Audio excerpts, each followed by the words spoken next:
నియోజకవర్గ ఇన్ఛార్జ్ ఒకరు, ఆ సెగ్మెంట్ లో పాగా వేయాలని ప్లాన్ లో మరొకరు. దీంతో ఆ ఇద్దరు మధ్య లోకల్ లీడర్లు కార్యకర్తలు సఫర్ అవుతున్నారట. ఒక నేత అందరి మధ్యలోనే ఉంటున్నట్లు చెప్తూ అందుబాటులో ఉండటం లేదట. మరో నేత అందరికీ దూరంగా ఉంటూ నియోజకవర్గ పాలిటిక్స్ ను శాసించే స్కెచ్ వేస్తున్నారట. ఆ ఇద్దరిది చెరోదారి కావడంతో హస్తం క్యాడర్ ఆందోళనలో పడిపోయిందట. ఇందుకు ఎవరా లీడర్లు, ఆ నియోజకవర్గం హస్తం పార్టీలో ఏం జరుగుతోంది? దుబ్బాక కాంగ్రెస్ లో కీలక నేతల చెరోదారి. నియోజకవర్గ ఇన్ఛార్జ్ చెరుకు శ్రీనివాసరెడ్డి తీరుపై చర్చ.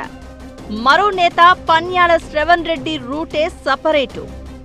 శ్రీనివాసరెడ్డి శ్రవణ్ రెడ్డి మధ్య నలిగిపోతున్న క్యాడర్. సిద్దిపేట జిల్లాలోని దుబ్బాక అసెంబ్లీ నియోజకవర్గం. దుబ్బాక అంటే ముందుగా గుర్తుకొచ్చేది దివంగత నేత చెరుకు ముత్యంరెడ్డి పేరే. హ్యాట్రిక్ ఎమ్మెల్యేగా, మంత్రిగా ఈ ప్రాంత ప్రజలు మరిచిపోలేని పేరు. ఆయన కుమారుడు చెరుకు శ్రీనివాసరెడ్డి ఇప్పుడు కాంగ్రెస్ పార్టీ నియోజకవర్గ ఇన్ఛార్జ్ గా కొనసాగుతున్నారు. గత 2 అసెంబ్లీ ఎన్నికల్లో పోటీ చేసిన ఆయన 2 సార్లు డిపాజిట్ దక్కించుకోలేకపోయారు.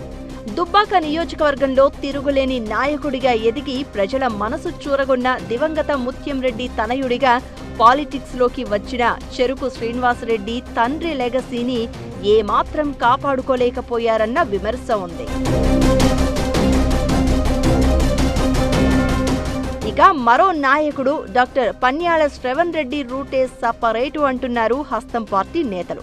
ఈయన నియోజకవర్గంలో ఉండేది చాలా తక్కువ అంటున్నారు. హైదరాబాద్ లోని జూబ్లీహిల్స్ దాటి కర్ణాటక వరకు వెళ్లి రాజకీయాలు చేసే ఈయనకు పక్కనే ఉన్న దుబ్బాకకు వచ్చి తమను కలుసుకునే తీరిక దొరకదు అంటూ కార్యకర్తలే ఆయనపై సెటైర్లు వేస్తూ ఉంటారు.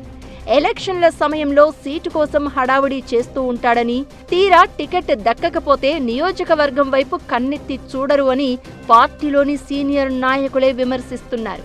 ఎన్నికలప్పుడు ఓటు కూడా వేయడానికి నియోజకవర్గానికి రాడని, అలాంటి నాయకుడు ప్రజల్ని ఓటు వేయమని ఎలా అడుగుతాడని హస్తం పార్టీ నేతలే గుసగుసలు పెట్టుకుంటున్న పరిస్థితి. అటు చెరుకు శ్రీనివాసరెడ్డి, ఇటు పన్యాల శ్రవణ్ రెడ్డి ఇద్దరూ దొందే అన్నట్లుగా తయారై పార్టీ క్యాడర్ను అయోమయంలో పడేస్తున్నారన్న విమర్శలు ఉన్నాయి.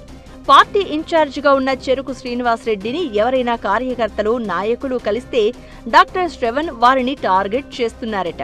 ఇక డాక్టర్ శ్రవణ్ ను కలిసినా ఆయన శ్రీనివాసరెడ్డిని టార్గెట్ చేస్తూ ఉండడంతో కార్యకర్తలు, నేతలు తలలు పట్టుకుంటున్నారు. తెలంగాణ వచ్చాక జరిగిన 3 అసెంబ్లీ ఎన్నికల్లో వరుసగా బీఆర్ఎస్ విజయం సాధించింది. ఒక ఉప ఎన్నికలో బీజేపీ గెలిచింది. దీంతో దుబ్బాకలో కాంగ్రెస్ ఉనికి ఆగమైందని క్యాడర్ ఆందోళన వ్యక్తం చేస్తున్నారు.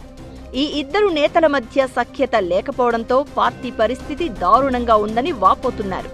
ఇటీవల జరిగిన గ్రామ పంచాయతీ ఎన్నికల్లో 141 గ్రామ పంచాయతీలకు గాను బీఆర్ఎస్ 85 స్థానాలను దక్కించుకోగా కాంగ్రెస్ కేవలం 30తోనే సరిపెట్టుకోవాల్సి వచ్చింది. దీనికి ప్రధాన కారణం చెరుకు శ్రీనివాసరెడ్డి, శ్రవణ్ రెడ్డి తీరే అని తిట్టిపోస్తున్నారు సీనియర్ కార్యకర్తలు. గ్రూప్ రాజకీయాలతో పార్టీ ఆగమైపోతుందని ఆవేదన వ్యక్తం చేస్తున్నారు. రాష్ట్రంలో పార్టీ అధికారంలో ఉండగా లోకల్ బాడీ ఎన్నికల్లో ఇంత ఘోర పరాజయాన్ని మూటగట్టుకోవడం ఏంటని పార్టీ అధిష్టానం కూడా ఆగ్రహం వ్యక్తం చేసినట్లు తెలుస్తోంది. 2014లో మెదక్ పార్లమెంటు స్థానానికి కేసీఆర్ పై పోటీ చేసి ఓడిన డాక్టర్ శ్రవణ్ రెడ్డి ఆ తర్వాత దుబ్బాక అసెంబ్లీ నియోజకవర్గం నుంచి పోటీకి ప్రయత్నాలు చేసి విఫలమయ్యారు. 2 సార్లు సీటు దక్కించుకున్న చెరుకు శ్రీనివాసరెడ్డి డిపాజిట్లు కోల్పోయి 3వ స్థానంతోనే సరిపెట్టుకున్నారు.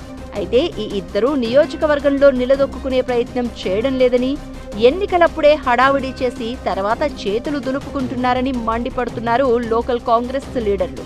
పటిష్టమైన క్యాడర్ ఉన్న నాయకత్వం లోపం స్పష్టంగా కనిపిస్తోందని, చెరుకు శ్రీనివాసరెడ్డి, శ్రవణ్ రెడ్డి తీరులో మార్పు రాకపోతే నియోజకవర్గంలో మరింత బలహీనపడడం ఖాయమని అంటున్నారు.